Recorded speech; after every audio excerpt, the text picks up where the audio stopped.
Welcome to McPlum, simple solutions served daily. In this video, I will explain how to make card drawing. Start by preparing your workspace with quality drawing paper, a set of graphite pencils ranging from 2H to 6B, and a good kneaded eraser. We will begin by sketching light guidelines to establish the card's overall dimensions, typically 2.5 inches by 3.5 inches.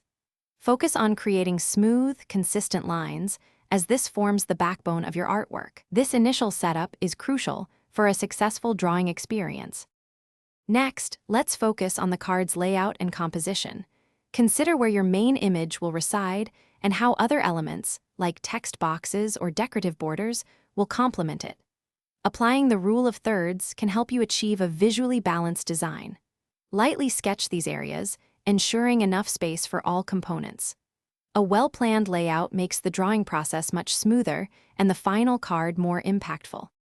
Now, it's time to bring your card to life with details and shading. Carefully refine your initial sketches, adding intricate elements to your main image and borders.